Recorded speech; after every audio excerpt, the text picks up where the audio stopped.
Ladies and gentlemen, welcome to episode 84. Kind of a different intro to this episode as we have to talk about the news from last week. The day after we went off the air, Thursday night, the hockey world lost two great individuals, Johnny and Matthew Gaudreau, as a lot of people already are aware. Were hit by a drunk and impatient driver. Our condolences from the show to the Gaudreau family. We just want to play this little tribute video that the Flames organization put together.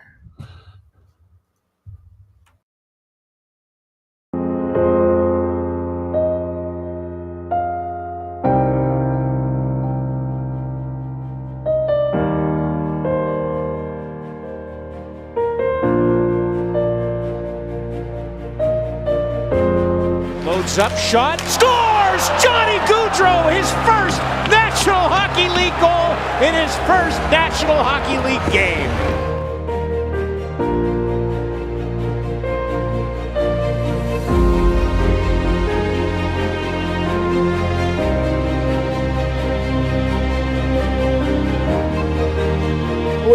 Always had the dream to play in the NHL, play there, and I always had that drive that I really, really wanted to, but I just, in the back of my mind at times, I thought, I'm a smaller guy, I've had doubt all my life, playing against bigger guys like this, and after my freshman year, felt great playing, I might be able to do this for a living. Here's Johnny! Johnny Gaudreau, first career hat trick, and he's tied the game at 3. Now the bouncing block, Gaudreau in the wraparound, scores! Great goal by Johnny Gaudreau. Gaudreau, Johnny scores!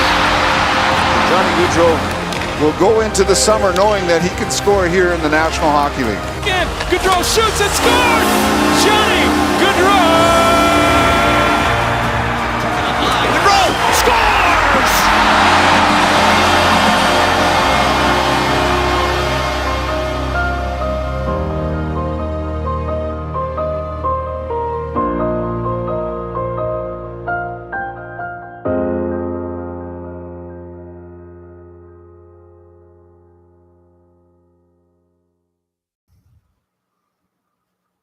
Yeah.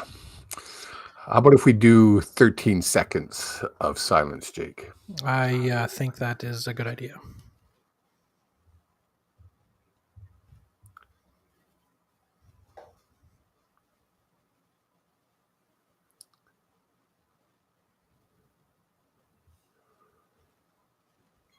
Just a terrible, terrible situation. Not just in hockey, just in the world.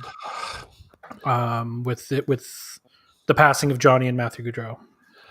Yeah, we lose loved ones. People lose loved ones every day. A whole nation, a whole hockey nation, hockey world lost loved one the other night. And it's such a unnecessary loss. Yeah.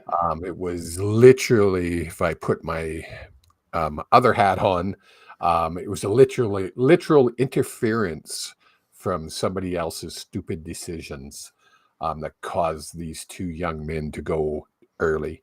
And it's sad. It's horrible. They will be remembered. And I'm glad that you made sure that we included Matthew in that, because I couldn't imagine what the family's going through to lose two sons, two brothers, on a weekend that was supposed to be a celebration. Well, yeah, their sister was getting married. I think it was Matthew's wife is pregnant, expecting a newborn. It's horrible. So everybody at the associated with the Hughes podcast sends out their love, their condolences, and we hope for better times ahead for that family, because it's going to be a long haul for them. Yes, and if you are watching this right now, there is a vigil being held at the Saddle Dome tonight for the Gaudreau family. They are actually streaming it live on Twitter or X as well. So if you did want to swap over and watch that, I don't blame you at all. We are going to be posting this up on the podcasts and YouTube after the fact. So if you want to, we will see you guys later on that end. Yeah, I don't really know how to move on for like that's and I was like, how is he going to transition into our regular show? There is no real transition, so I think the only thing we can do is we've Just talked move forward. That's what they would want. Exactly. We talked about the shitty, gross, icky. Old man, how the hell are you doing today? You know what? Given the kind of week it was, I am doing freaking fantastic. My Lions. You notice I'm wearing my hoodie? It's such a beautiful hoodie. I mean, most people would put their hand over the BC Lions logo, but no, I didn't want to hide my logo. Oh, okay. That's the excuse I'm using. What a week! What a week of football. I absolutely love the Labor Day weekend. Because truthfully, football starts now. The CFL season starts now. The last half of the season, the race to the playoffs. It's going to be one of those wild finishes in the CFL, at least in the West this year. Yes. Usually we see this shit happening in the East. This year, literally any team can make the playoffs and any team can miss the playoffs. Which is just wild to think of. Yes. Like you've got so many ideas, so many different combinations of people that could end up winning and different scenarios in playoffs in the West. Oh yeah. There's nobody's running away with it by any stretch. And it can literally anybody could win this. Well, you have a bad week by the Bombers, Lions, or Rough Riders, and the Stamps and Elks are right in the picture. Oh, yes. Right? Yes. It's crazy to think about, but like you can't count out the Elks. You can't count out the Stamps. No, well. It'll be... we'll get to that in a little bit.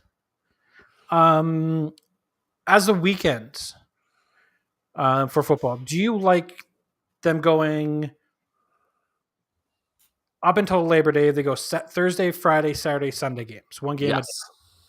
Oh, yeah, one game a day. And then for Labor Day, they do Saturday, Sunday, 2 on Monday.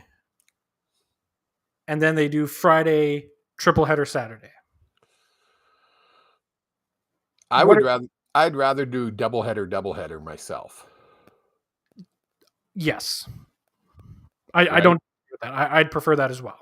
Yeah, just being selfish, I work Saturdays, so the triple header Saturday doesn't work. And a lot of people work. It's not just you. It's thousands of people working that aren't able to watch. Exactly. And then from there on in, because I think the reason they do it is because Friday, Saturday are just drumming up the start of the NFL season. Yes. You got the Thursday nighter. And then you've got Friday, Saturday drum up. Hopefully you can catch some of that excitement. Right. And get people watching the CFL game down in the States. Yeah. Or even Canadians who like the NFL, getting them to watch it for the first time. And if they do that, if they do double headers Friday and double headers Saturdays, they're going to catch some of that college crowd. They're going to catch a lot of the NFL crowd. And going triple header on Saturday, you're going up against all the college games, and you ain't going to win that battle. I think in Canada, I understand down the States you're not going to win that battle. I think in Canada you have a good chance to be even in that battle. You could definitely in Canada, yeah. Not too many Canadians are crazy about the college football. Yeah, cuckoo crazy like we are for the CFL, and cuckoo crazy for the Vancouver Canucks. I see we have a new listener, Vancouver, New Jersey 100. He says, "Hi, I love Vancouver. Do you like Quinn Hughes?" Well, duh. A, he plays for Vancouver. B, he's got the best last name in the world. So, of course, we love him. And C, he is the best defenseman the Canucks franchise has ever seen. He is the best defenseman a Canucks franchise has ever had. You saying he's better than one ball Cello? Yes. Oh, okay. Just checking.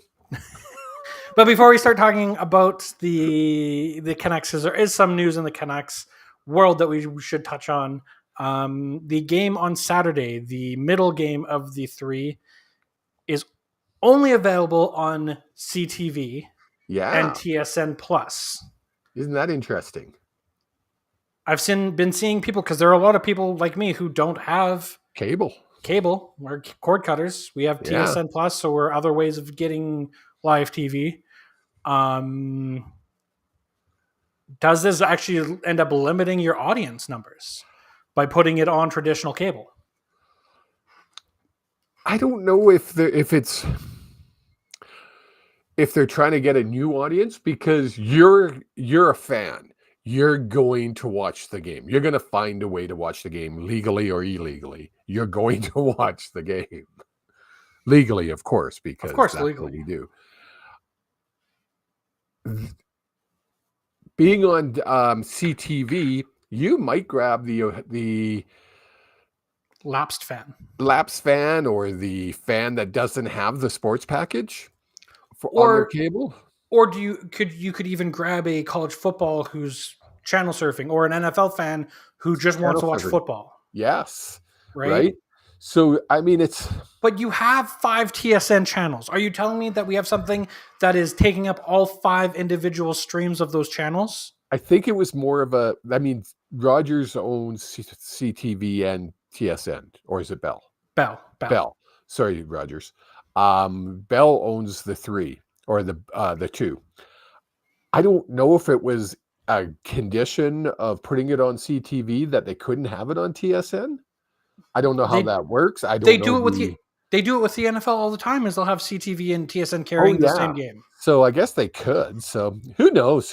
We're not. And it is one of the biggest rematches of the year. One of the biggest games of the year on the CFL calendar in the Saskatchewan-Winnipeg game. Oh, and it's a Banjo Bowl, for Pete's sake. Yeah, they brought out their banjos and their cousins. Brought out their banjos and their cousin wives. One member of every family gets to go to the game because it's their day with their teeth. All jokes aside, it will be a very good game.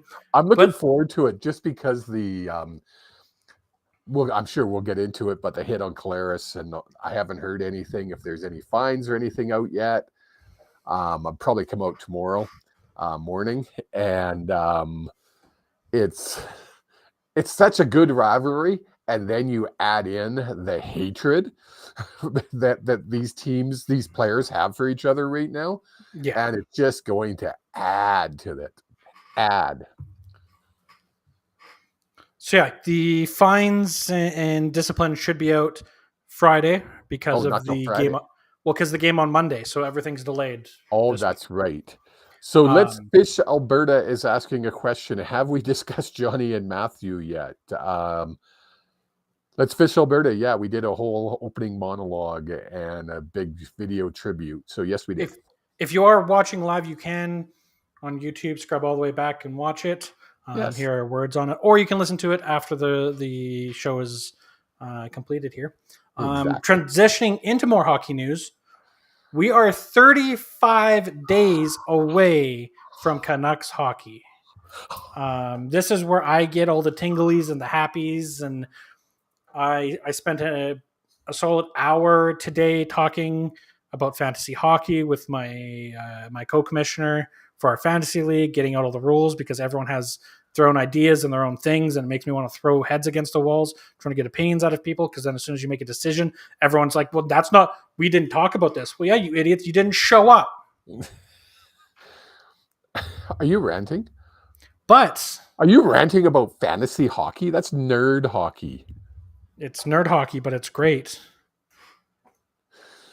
But we have even more exciting news.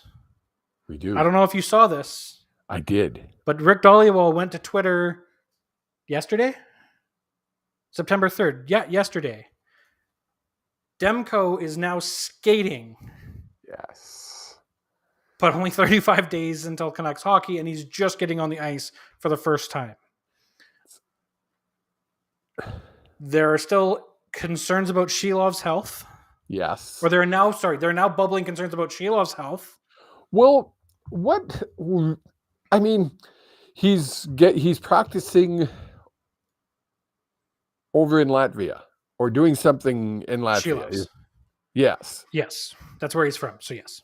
And was it for the Olympics or it was some kind of national team he was playing with? I believe, if I'm correct, and I don't have all the facts right in front of me right now, but I believe it was for the World Cup or Olympic qualifiers. Okay, I think it was the Olympic qualifiers. To try to get Latvia into the Olympics, or I think it was the Olympics. Because the Olympics will be 2 years away, so that makes sense. I'm hoping that it's being blown out of proportion and that he's fine. Because if we go into the season with Demko not 100%, Silas not 100%, we're in big poo-poo. Big poo-poo. So Ian McIntyre is reporting based off of Dollywall's report. And we talked about it last week that the management team is looking at Lankinen, the goalie that was in Nashville last year. And Antti Rantanen is another goalie on the radar as a potential PTO. Oh, okay. So bring them in. If Demko and Shilovs aren't ready to go, you'll make the books work to be able to offer them, either one of them, a contract. But if both of them are ready to go, then you just use PTO, giving them a shot, giving your guys the most and best opportunities to continue forward. That's cool.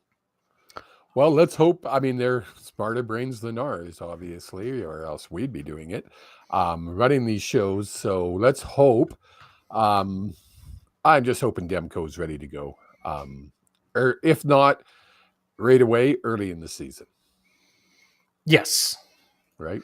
What are you looking at? Why are you paying attention over there when the camera's over this way, buddy? Because this is what I got to put up with on a weekly basis, folks. Because I'm trying to get numbers. Why I drink. Yes, this is why you drink. Do you notice I got a watermelon this week? You know what? I'm shocked. You might be shocked. I did not pay attention to your drinking apparatus. Wow. But you know what I did pay attention to outside of the Canucks news is Leon Draisaitl signing a 8-year, $112 million contract, making him the highest paid AAV player in the NHL. It blew my mind when it came out. I had to literally start Googling because I was like, I couldn't have read that right. That has to be fake information. And the crazy thing to me is he's 28 years old. This contract takes him through till he's 20 or till he's 36. Your dog's going crazy outside, by the way. Good. Outside my door. They just banged into my door. I guess with the other two players leaving, Edmonton figured they had some money, so they may as well spend it. Let's Fish Alberta Chris asked a question. How does Edmonton afford their other players? And it's like, I agree. That's going to put them behind the 8 ball. Yeah. I'm actually pulling it up right here. Because I want to see. Does it put them over? No, because it won't come into effect till next year. Oh, right. Because it's an extension, wasn't it? Yeah. So we don't know what the cap hit is going to be next year. But even so, they still have $10 million worth of cap space. If this was updated. This year. No, for next year, for 25, 26. They still have 10 million. 10 million, but they have 6 or 7 players to fill. Right. So it's going to cause issues. Oh, yeah. Plus, you've got a declining Darnell Nurse. Yes. You've got still don't have a solid goalie. Not gone. Hello. Obviously, Draisaitl and his team thinks that either they can win in Edmonton or winning doesn't mean as much because the money means more. because I don't think you can. I don't think, and I think the Maple Leafs have shown that you can't construct a team paying your top two players that much. Yeah, it's not feasible.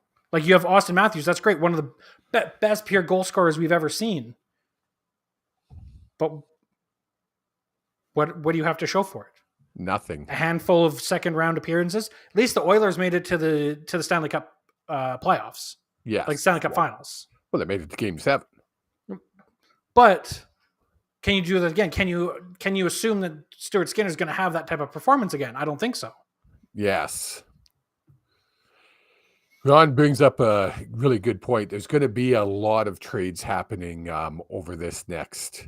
Well, and with the unfortunate news we talked about, Columbus, Ron brings up a really good point here. Columbus is below the floor of the cap, meaning they don't have a valid roster. They need to spend more money to be able to field a team and not be punished. Yeah, that's $4 million. Who can they can get a whole bunch of players for $4 million. Yeah. And maybe alleviate some pressure from some of these teams. Maybe the Canucks go and, I don't even know who off the top of my head right now, but you put together a package and say this person and this person for a top two pairing right shot defenseman. Yeah. Right. Do you take a Höglander, and as much as I don't want to trade him for a right shot defenseman? You never know. You never know. Let's Fish Alberta says drive for 8 years makes sense. No, it doesn't. I'm sorry. Signing a player when he's 28, that is past your statistical prime. Yes. 90% of players are on their decline by the time they hit 28. Signing a 28-year-old for 8 years at $14 million is ridiculous. Well, even just 8 years is ridiculous. A 4-year or a 5-year would make more sense. We talked about it when JT Miller signed, because it's the exact same situation. He signed an 8-year deal at 29 years old. Great. The AAV was way better. Yeah. But you're still signing him until he's 36 years old. And Chris, you're almost that age, or are you older than that? You're not going to be playing then. Anything else in the world of hockey that you want to talk about? I went through our notes and I didn't see anything. I can't think of anything. I looked all over my head and I couldn't see anything in there. Is that what that's the echoes bouncing around there? I was looking. While the old man's putting all those thoughts back in together, hopefully to form some solid structure in his brain, why don't we take a listen to our sponsors? Have you listened to the show ever? Let's take a listen to our sponsors of the show. Here with Rangeland RV, and we have an awesome promotion that we're here to talk to you about today. Do you currently own an RV, or are you possibly looking to jump into the fun of owning an RV for the first time? Did you know that majority of people that purchase RVs are financing them? So our big promotion that we have running here at Rangeland RV is 2.99% financing. Now, standard industry rates right now you can find on a brand new trailer or even a pre-owned trailer is 8.99%. But if you come into Rangeland, we have 2023 last year brand new models available, and if you're looking for a 10 trailer, a travel trailer, or a fifth wheel, and it's a 2023, we're going to be able to offer you 2.99% financing on your brand new purchase. This is incredible savings, guys. If we're talking about a $50,000 trailer, we're talking almost up to $200 difference in your monthly payment of owning that brand new trailer. Again, I can't stress enough, this is an amazing promotion. We're talking about 6% difference below what your standard industry rate is at right now. This is an incredible savings, guys. So make sure you come into any of our Rangeland locations. We have one up in Red Deer, and we have one here, of course, in Rocky View. So come in, talk to any one of us. We'd be happy to help you and set you up with your new financing for your brand new trailer. Again, I'm Ty the RV guy. Thanks again for watching, and happy camping. We'll see you soon.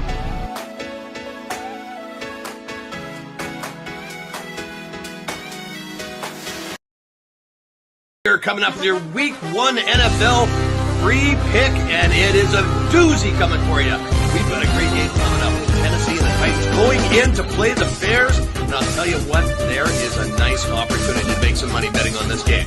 Now, second-year QB out of the highly regarded years he had at Kentucky, Will Levis, looking to lead this Tennessee offense and he is going to do some big things this year, kids. I'm telling you right now, you gotta watch him. Now, the Bears are looking at a rookie quarterback starting that is going to have a tough time coming up against a very, very tough Titans defense.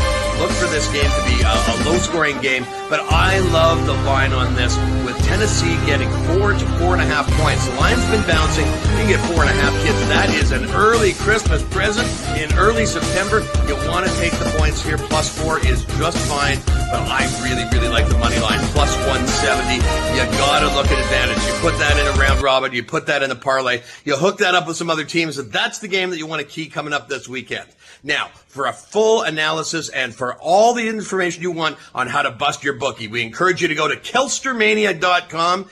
On there, you're going to get a free pick every day. You're going to get links not only to the best books and the biggest opportunities. Our main partner is CoolBet, and CoolBet is the place. If you click the link at kelstermania.com, you're going to get the biggest sports deposit bonuses and the best lines that are out there. I highly recommend it. We're going to be doing a lot of features, promos, and giveaways with them. So we want to check that out, kids. Go to kelstermania.com as well. Play the free picks. There's also paid picks we have. Our VIP plays are doing well. Crushed it last weekend. New York Pele 4-0 in college football to start off the season there. So that is just fantastic. My friends, I am the Kelster giving you the betting edge. Let's bust our bookies. Thank you so much to Kelster Mania. Again, if you want to get his free picks every single day, you can go to kelstermania.com. Sign up with all sorts of goodies to CoolBet. Be able to get you set up there. And old man, is that what you're currently doing right now? Is you're getting on there? kelstermania.com, dude. I gotta make some money somehow. Dude. Then also, thank you so much to Rangeland RV. Anything you got going on there, old man, down at Rangeland? Other than what we heard from Kai, the trailer guy. Oh, sorry. I walked on you again. This weekend, we have a huge sale going on. As you saw with Ty, the trailer guy, he said that we're having the 2.99 on all our 2023s. We are also this weekend, Thursday, Friday, Saturday, Sunday, having a sale where you buy a 24 or 25, you get, not only do you get, we're throwing in 5 years worth of maintenance. So that means your winterizing and dewinterizing is included in your package for free for 5 years. Or you get a $750 parts card. Or if you need a hitch will be thrown in. So you get to pick whichever bonus you want. Maintenance for 5 years, $750 worth the parts, or a free EQ hitch. I'm going to give you a hint. Take the 5 years service. It's worth it. I was just going to say, I don't know much about trailers, RVs, or anything of the sorts. 5 years of coverage seems like a really good deal in that case. It is. And it's more than just the winterizing, dewinterizing. You get all kinds, it's called RCAM, and you get all kinds of extras in there. Come see me, come see anybody at the dealership. Look us up at rangelandrv.com. And if you do go in and talk to anyone other than the old man, let them know that the Hughes Sports podcast sent you guys, because it feels good that we are getting recognized out there in the wild. Before we continue, remember I said I wanted to get to 75 this week? 75 viewers? We are sitting at 58. People, if you have a friend, I'm not talking to Jake because, as Burke used to always say, Jake doesn't have a lot of friends. If you have a friend, message them. Send them this link. Tell them they have to tune in. We have to get to 75 this week. That's if half of you people just get one person. That's all we need. Then we're at 75. Let's do it. I'm hyped up. I can tell. I think it's the Kelster Mania. It's eeping into you. It's eeping into your soul, into your heart. And I've heard if you black. And I've heard if you don't stop it, it will run wild. on a good note, it is really good to see Kelster Mania back up on his feet. He had Yes. gone down to the States to get some stuff done. I'm glad you're back and kicking there, buddy. Yes, agreed. But now that that's all out of the way with a nice tidy bow, let's take a look at the week that was, week 13. Can't believe we're already 13 weeks into the CFL season. To start us off, we had the Ottawa Red Blacks taking on the BC Lions. What was that look of confusion for? Because I was like, 13 weeks? Seriously? And I'm like, yeah, it is. Holy. Yeah. We're going in. What a game. Yeah. It was just, as a pure BC Lion fan, and yes, we're homers. It was just fun to watch.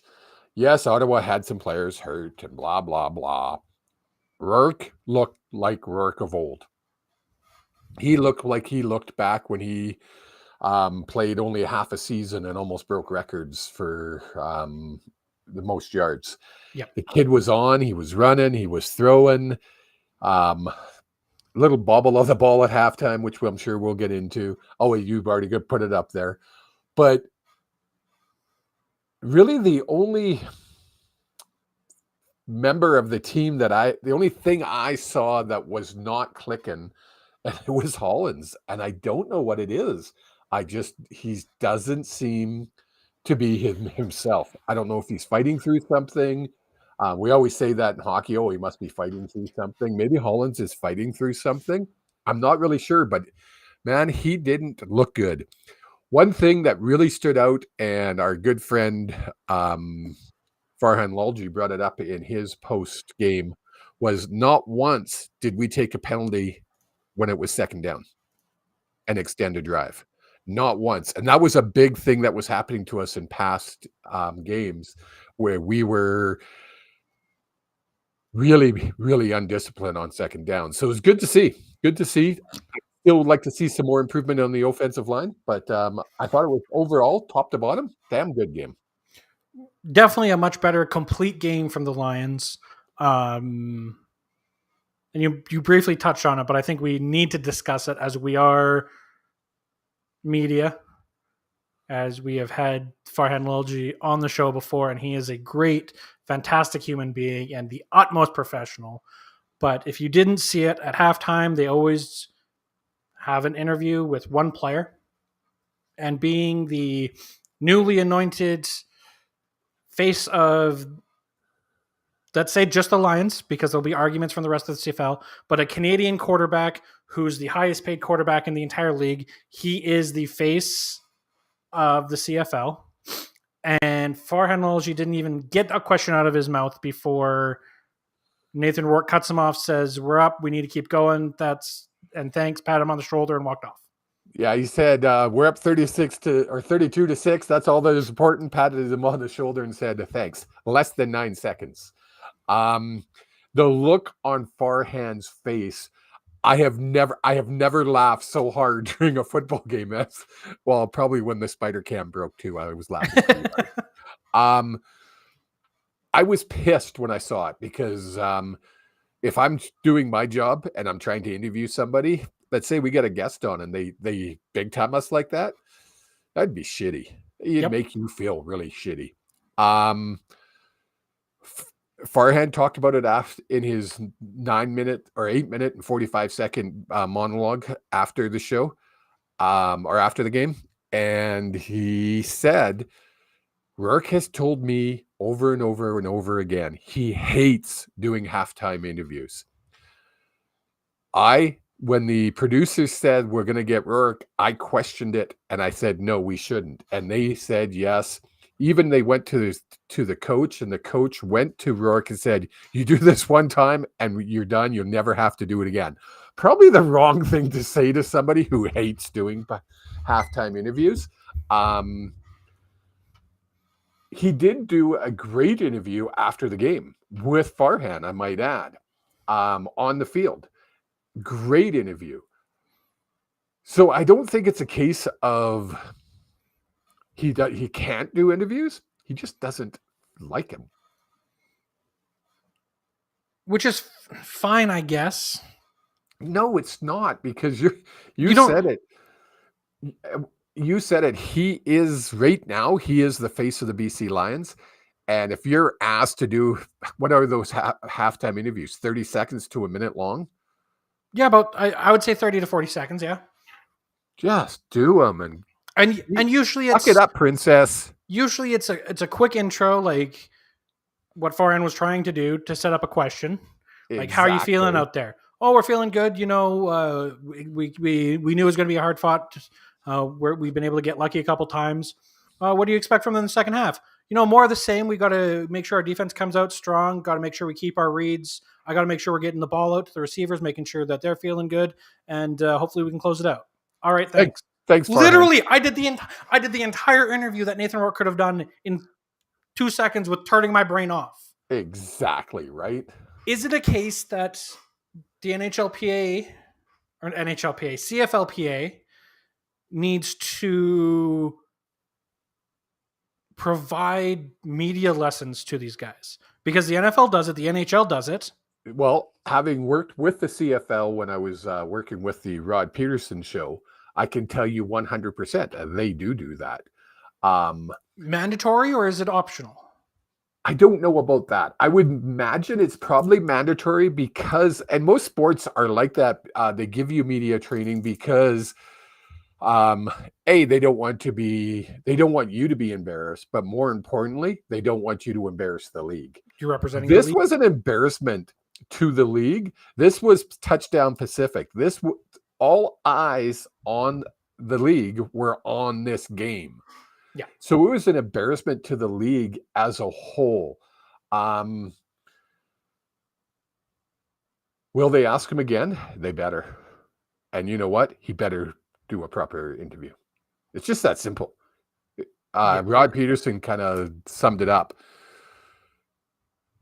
People like Farhan Lalji are the reason this league is thriving as well as it is, even though it's not doing as well as it could be. It's still thriving. It's still doing good. All this BS about, oh, look at the crowds. The crowds are horrible. I hate it. You don't hear it in hockey. You don't hear it in the NFL. Anyway, people that promote this beautiful league that we love deserve to be treated with respect. He didn't mean to disrespect Farhan, or did he? We'll never know. It was disrespectful. And I give Farhan all the credit in the world because he's true professional afterwards. But he's even said, like, him and Nathan are, I wouldn't say close, but they have a good relationship. He's been Nathan's biggest promoter.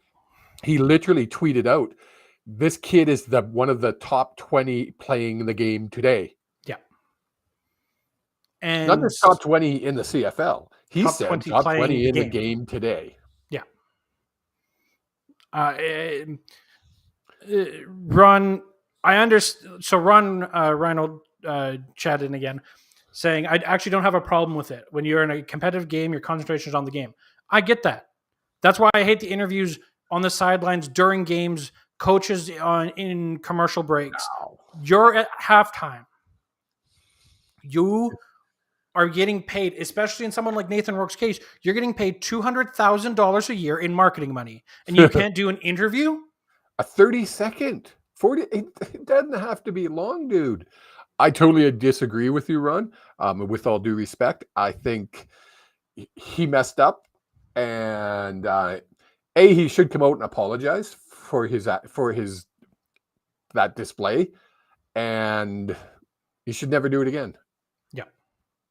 I mean, if I'm the owner of BC Lions, Omar Doman, thank you. I always forget his name. I'm calling him into my office first thing Monday morning or Tuesday morning, and you and I are having a chat, young man. We're having a long chat, and you're going to listen. Yeah, it's a little ridiculous. Yes, and that's my humble opinion. No, and guys, I actually agree. 5 away. We're 5 away. Share it. We're 5 away. Then we had that was a Saturday game. Then we had our Sunday game. The Bombers and Riders Winnipeg Blue Bombers winning by a score of 35-33 with a remarkable attempts to keep sorry, my brain went completely blank. I can't for Lowther to kick a walk-off field goal to win the game and came up 5 yards short. Yeah, but what was it? Like a 95-yard field goal? I think it would have been a 62 yarder or something. I think it was 65 or something like that. That's not why you lost, Ryder fan. Come on. You lost because you couldn't get the job done. Simple. Don't blame the kicker. Poor Lowther.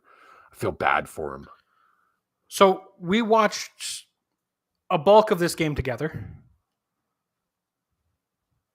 at family dinner on Sunday. Oh yes, well, I was like, where did we? I was like, no, we were messaging back and forth. No. Yes. Ryder scored the touchdown and go for the 2 points. Yes. And fail. That would have tied the game. Yes. You had a better idea. I said, especially after all the people throwing their panties on the ground and scruffling up their tissues. I don't know what they were doing. They were all upset. In hindsight, do you kick that single point, that one single point, kick that onside, recover it, and all you have to do is boot that ball through the end zone to tie? And they did recover the ball, so if it would have went exactly the same way, which everything should have gone the same way. Yep. Then all you got to do is kick the ball through the end zone. You can punt that ball a lot farther than you can kick a field goal. And that punter was kicking. Oh yeah, you can punt farther. Fair. Okay, I'll give you that. I don't. Yeah. I don't think that to be true. I don't believe that to be true. I think it's true. And I'm older than you, so I'm going to stick with that. If it's me, I'm setting up a field goal and I'm booting it hard left or right, whichever side's closer. Yeah. And line driving it, because with a punt, you still have Yeah. Even with a punt, you have to line drive it, but you're starting from a drop position. True enough, right? So either way, you get that ball through the end zone, and you have a chance. And 2020 hindsight. Do you try to tie the game? Of course, you try to tie the game, I guess. I don't know. Because as soon as they scored, I said it, and everyone in the room, all the family was like, no, you take the 2. You go for the 2. Q-Man's back, Jake. Q-Man is back. Should we ask Q-Man who he is? Q-Man says a field goal is farther than a punt, 70 yards versus 50. Who kicks a 70-yard field goal? What planet do you live on, Q-Man? And who are you? Field goal is further than punt. Like, you can get it further? But he's saying they kick a 70-yard field goal. No, he's saying you can kick the ball not accurately, but you can kick the ball 70 yards from a field goal versus a punt where you can only get about 50 yards. You can kick a punt 70 yards. I've seen it. 68, 69 yards all the time. All the time? You get a 50-yard field or a punt, and everyone's excited about that. Guess what? Yes, Guess why I'm excited.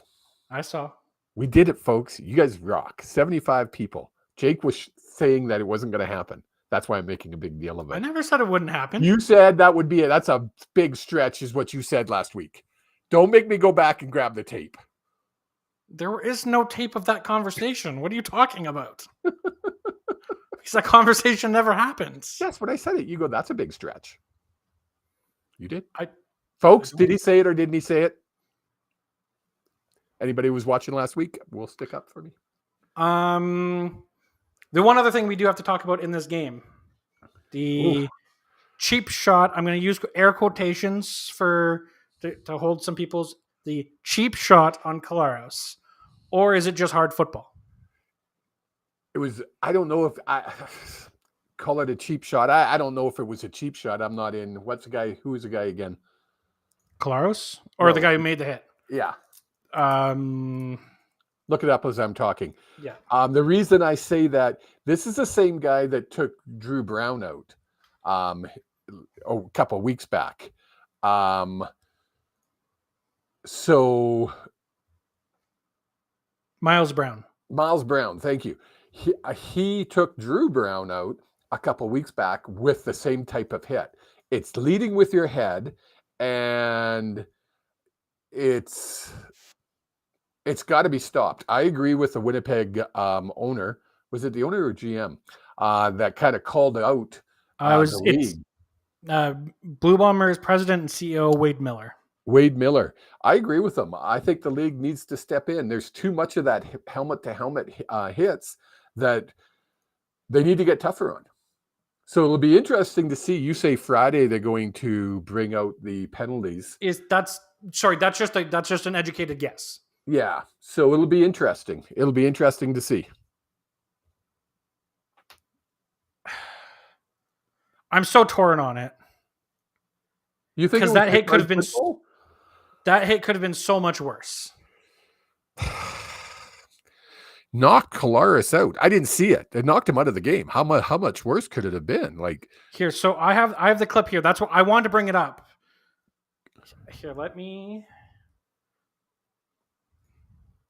Are we allowed to play this clip? Are we going to get in trouble? Are you getting us in trouble with all these clips? Don't ask questions. Okay. So you'll see it in live action here, and then there's a PI flag way on the far end of this play. But there was a flag on this play. He was flagged for roughing the passer. So they call PI there. Blurry. That might only be your end. Oh, okay. Why are we watching a PI call? Because they had to go through the PI call before getting to this. Oh, I see. Okay. Yeah, see, he puts his head down to hit him. Yes, he puts his hands up like that after the fact. You can't see what I'm doing. But he definitely, watch, he leans in. There, he leans in with his head to his head. That's definitely a headshot. Without a doubt, that kind of shit needs to be taken out of the game. Sir, I just want to share what I'm seeing. So, again, we're watching this in slow motion. But watch his body.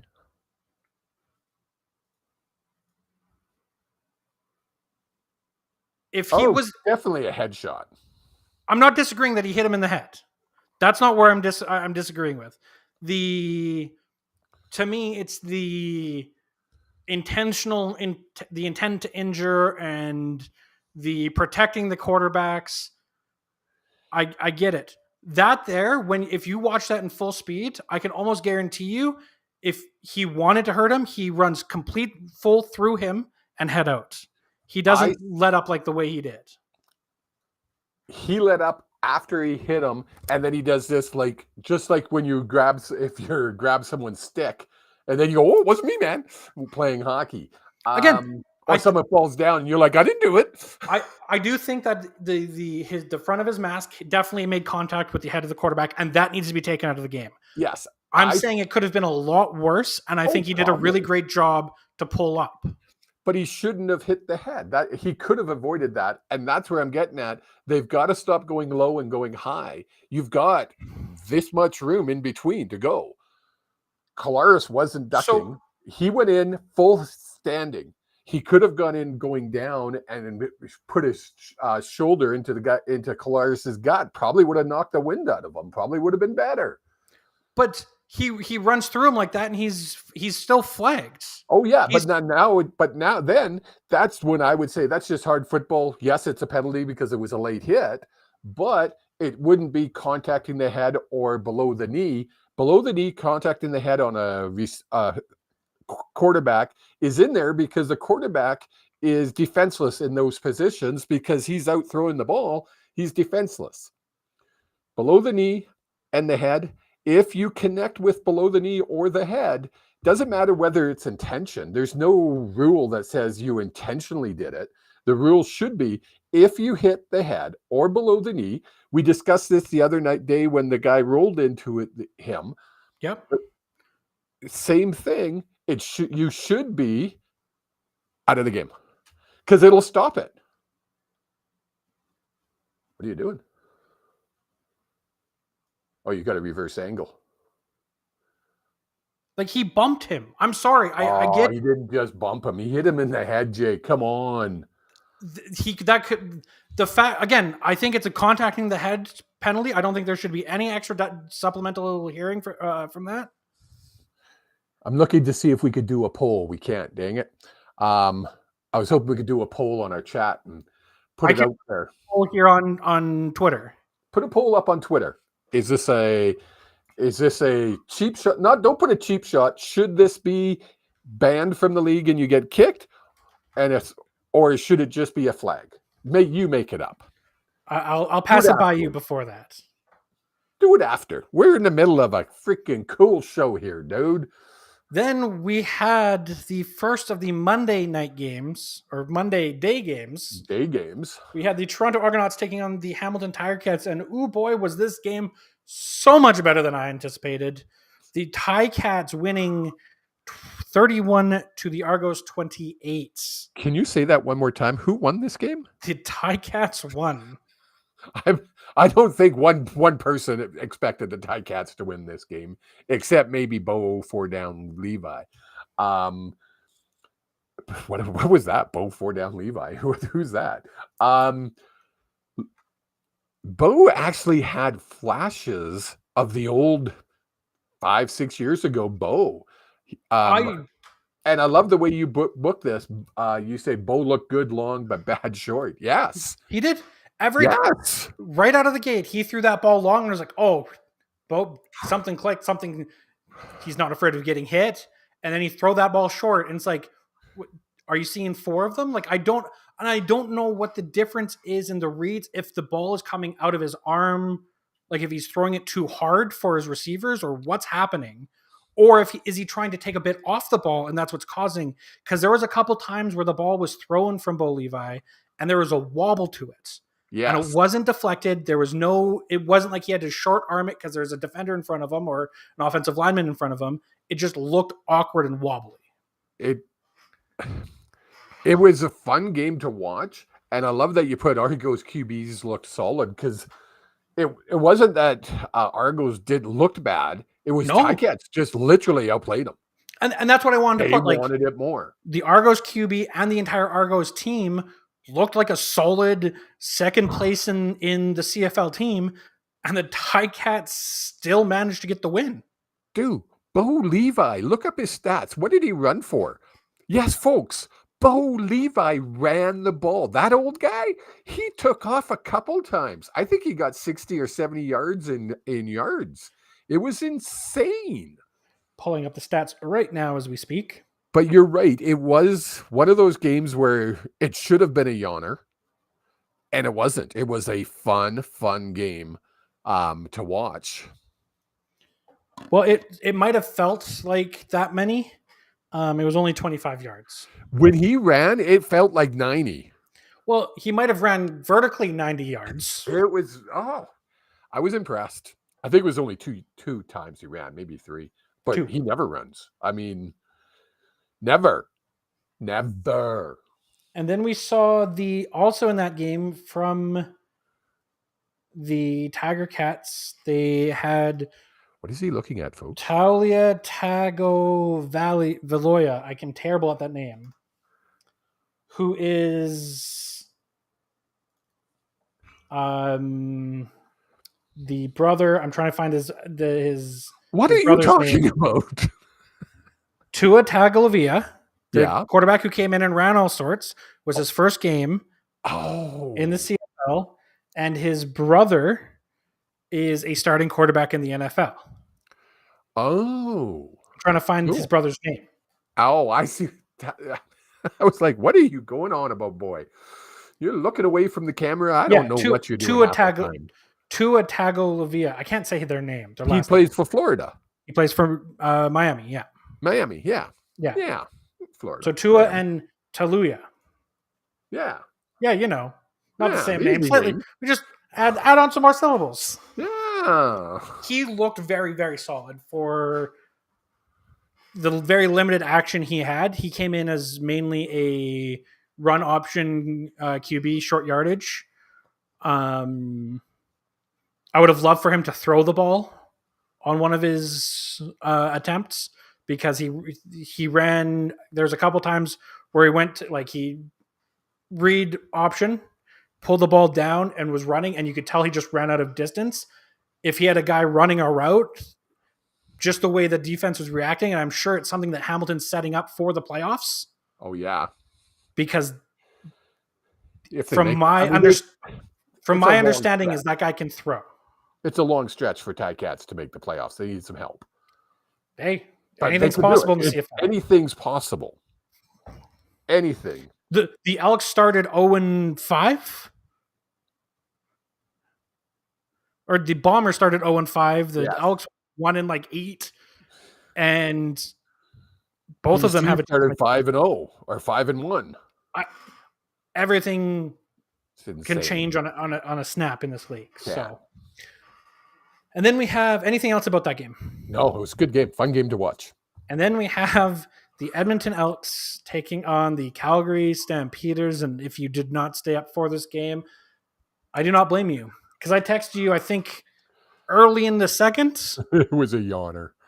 that after watching that Argos Ticats game, how bad the Elks Stamps looked. And I don't know, and I want to give credit to the defense, because I think the defenses on both of those teams played very well. Okay. That's being I positive. said I want to give credit. That's being positive. As I put in the tag here, inconsistent Stamps back at it again. Just inconsistent in every position. It's not just quarterback, it's every position.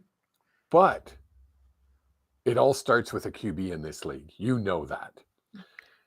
And we've said it, or I shouldn't say we, I shouldn't put words in your mouth. I've said it week after week after week after week after week. Jake Maier is not a starting quarterback in this league. And I don't know what Dickinson is trying to prove. Like, is he trying to get fired? Is he just pissed off with Calgary and he's like, screw you. You don't give us a good turf. You don't give us a good stadium. You don't sign players. You spend no money on this team. So we're just going to run this into the ground, because that's what it looks like and Stamps are my second team. I mean, I had season tickets to them, and it really bugs me to see how bad they've become.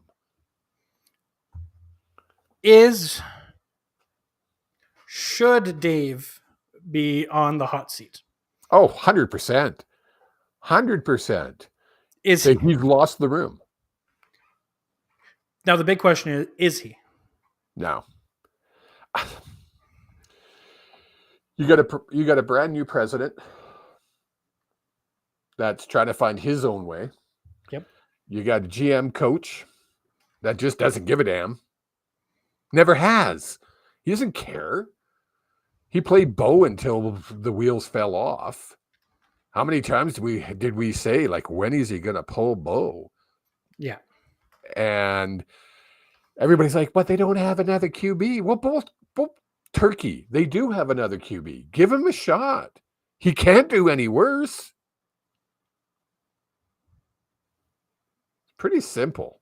Do the Stamps make a big play here in the offseason and try to pick up a McLeod Bethel Thompson, a VA? I like that you threw in BLT there, the whiner, because Trey is going to be the quarterback up there of the future. But, I mean, they're winning, so you never know. He might. And that was going to be my next question in this, but let's continue. Do the Stamps make a big play for a big They have to. quarterback? But where are they going to get the money from? This ownership group has proven over and over they're not willing to spend money on the Stamps. Yeah. Hell, they won't even spend money on the Flames. Well, sure they are. They had to spend like a quarter of the price of a new stadium. Yeah, right? It's just... City had to take the rest of that burden. and then threatened to sue to make up the rest. Oh, sorry, did I say that out loud? I'm sorry. It gets my. I hate it when I see ownership of a team I think one of the best leagues ever, treating this like I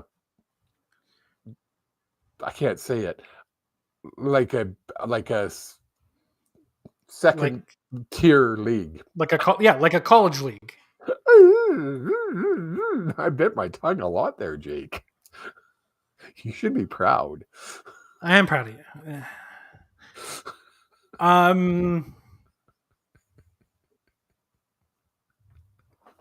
Moving on to the Elks while the old man composes himself.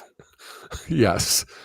The Elks had Trey Ford suited up and ready to go, but did not play him. Yeah, and the panel talked about this, and they were basically saying if he was healthy enough to play, he would have started. So to me, but that's then they said if you're healthy enough to dress, you're healthy enough to play. So it's hard. It's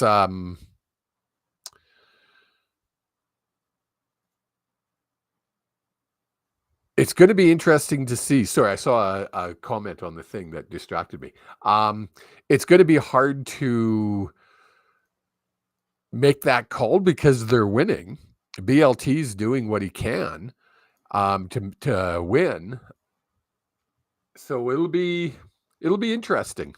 Well, he's not just doing what it takes to win. He threw for almost 500 yards, 486 yards, 3 touchdowns, no interceptions, 25 for 36. It's insane. Insane numbers. How do you pull him? You can't. And that's that's who starts on Saturday. Do you do QB1, QB2? No. If the reason I say no is if they were going to do that, they would have done that weeks ago. I don't know if it's... Or is it a case of Trey Ford, you get healthy? Hey, we're going to give you another week. We talked about it with VA and the Lions. Right? Would VA be back now if Rourke didn't come back? Maybe. Yes. But we don't need him to come back, so get 100%. Get healthy. Because... we might need you. Not just that, but going into when the Lions make the playoffs, you know how great it is to have 2 QBs that you can throw in? Or you want to really screw with the team? Throw them both in. Literally have them set up side by side, so that way the opposing team doesn't know which cadence is going to run off of and who's getting the ball. Oh, you're saying like in one play, have them both out there. I'm talking a dual QB set. I like it. I like it. Why not? Why not? Let's go. Right? What you do is you run one on a little bubble. Yeah. As an escape hatch. Okay, because we know the O-line isn't good enough. So you can get someone outside, toss the ball to Vernon. Literally, you do your one read. You do 1 read, 2 reads, crap them under pressure, lateral it to the other QB, catch, and you have VA out there who's now a run threat. Yes. And a throw threat. Or the other way around. I still don't. I always get nervous whenever Nathan runs. I know he's confident in it. He just looks. He looks like a Bambi out there. Like his legs. His legs are too long for his body. He reminds me of Trent Lowe dancing. Do you remember? Yeah. The whole legs. Unfortunately, I do remember. Love you, Trent. He watches and listens every week, by the way. He doesn't comment, but he called me the other night and said he watches and listens, or listens, doesn't always watch, but listens every week. So we appreciate that. Big shout out. Anything else about the Alex and Stamps game that you want to touch on? Not looking forward to the rematch. See, I am. I think there's a lot of storylines. I don't think the football is going to be particularly great, but there's a lot of storylines coming out of it. Yeah. Well, now you know what time it is. It's time. It's time. How many times can I say it before you put it up there? It's time.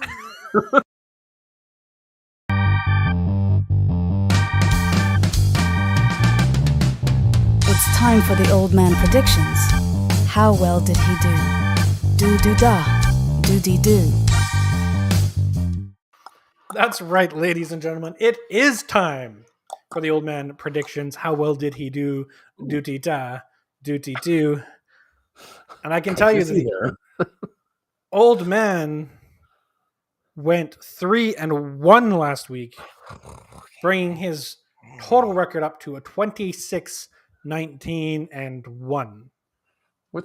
No, that should be 27. You get a win for that tie. You do not get a win for no wins. I I don't care what Pick'em does. This is not Pick'em. This is the Old Man Predicts, run by the host of the goddamn show. What a dick. It should be 27-19. Carry on. 26-19-1 with an overall record, a I've week only to got, week record of 2-11. which really sucks. To be fair, if you told me that you would have predicted 2 perfect weeks in the entire season, I'd be like, it's pretty good. Yeah. 10% of the season that you predicted perfectly, that's pretty good. Yeah, I want to be perfect all the time. You know me. Well, yeah, it's never So happened. where are we? We are starting this week with your BC Lions going all the way to take on the best in the CFL, the Montreal Alouettes at 10-1. Friday at 4:30. Now, sorry, this is something that it's a pet peeve of mine. Why are you starting a game at 4:30 Pacific time? Why? Yeah, you could have started at 5. It's a turn it into a Friday night. Lead it right, like try to turn it into a party. Yeah. Could have done 8 o'clock start back east. Yep. Half hour is not going to kill them, but they don't care. But 4:30. My heart is picking the Lions. My brain is picking the Owls. But I go by pick 'em, and I've got the check mark by my Lions. I don't hate the pick. I really don't, because this Lions team being led by Nathan Rourke, this is kind of the you want to prove that you're Grey Cup material. This is the team you need to beat. This is the team you need to beat. And I hope they're fired up to do it. Yes. Then we have our, what they're calling Super Saturday, all day Saturday, starting at 10 a.m. Pacific time. We have the Toronto Argonauts taking on the Ottawa Red Blacks. The second battle of Ontario. Yeah. Going with the Red Blacks. They're at home. They've been strong. Coming off a loss to BC. I think they're going to be wound up and ready to, we lost Jake. We're going to be ready to kick some butt. So I'm going with Ottawa. You're taking Ottawa. That is shocking to me, because I had you picking the Argo. I know you did. Argo's on that one. And then we have, sorry, my voice. Then we have the Banjo Bowl, Saskatchewan and Winnipeg. Also known as I get to wear the teeth bowl. I mean, it's also probably the last. It's also probably the last game where watermelons aren't frozen when you put them onto your head. True enough. True enough. I am going to stick with the Winnipeg Blue Bombers. You're taking the Bombers on that one. I had you taking Bombers. I had you taking the Riders on that one. And then we have, I think that's going to be a super competitive game, by the way. Oh, I'm looking forward to be able to watch that one. I think I don't know, maybe Cool Bets will have it, but an over-under on the amount of penalties in the first quarter, I'm taking the over. Yeah, whatever it is, I'm taking the over. Whatever it is, I'm taking the over. The only sucky part is this is a 4:00 game. It is a noon Pacific time start. No, it's 1 o'clock. 1 o'clock Mountain, noon Pacific. No, it's 4 p.m. Eastern time. I'm looking at it on the CFL website. So either the CFL according to Pick'em, they say 4 p.m. Eastern. Is that not right? I'm going to go with the CFL website. Oh, okay. Well, either way, I'm going to be at work and I won't be able to watch it. I should be able to knock on wood. I should be able to watch some of that game. Dude, that's cement, not wood. And then the nightcap, we have the Calgary Stampeders taking on the Edmonton Elks. And I'm going to take the BLT Elks. Wow, I went 1-3 this week. Did you think it was going to take Calgary? The most inconsistent team in the league? Come on now. They've had a few very inconsistent weeks. A few? Which means it's time to swap in the other end. Jake Meyer's going to come out, and Dave Dickinson's going to be in his ear telling him who to read and which reads to go to and when. And they might string together a win. Maybe Dickinson could put some pads on and get out there himself. Holy, the old fart. So for week 14, the old man predicts the BC Lions, Ottawa Red Blacks, Winnipeg Blue Bombers, and the Edmonton Elks to win this week. Yeah, buddy. Take it to the bank. Is there anything else you want to talk about, old man? No, I'm good. I'm tired. I know it's a lot of work. You have to walk up the stairs. Now after this, you're gonna have to walk down the stairs. I don't know how you're gonna do it. I was trying to convince Ellie to put in one of those chairs, that you can just sit on and it takes you up the stairs. I would call them the old man chairs. Yes. Yeah. I'm the old man, so I get to go in the chair. That's fair. Can we get if we do that? Can we just get a chair that has your face on it? Then it's the old man chair. Oh, I can replace. I can then replace you on the podcast with just a chair going up and down. Wow. I enjoyed that you were on board for that for all of about 30 seconds. But everyone, thank you so much for taking the time to listen to this show. If you are watching on YouTube, hit that like button, please. If you are listening on any of the podcasting platforms, make sure to give us a 5-star review. Tell a friend. The best way for this show to expand is for you to tell a friend. We have hit over 90 viewers on today's episode already before we've even edited it and made it somewhat listenable. What, you just cut me totally out? Is that what you're trying to say? You just talk? You're the one who says it. You apparently don't listen to the podcast ever. But if you want to follow us, you can follow us on Twitter, Facebook, Instagram, everywhere at HSP_pod. I am honestly trying to kill 10 seconds because that would lead us to 1 hour and 13 minutes. And I think that's a perfect way to end the show.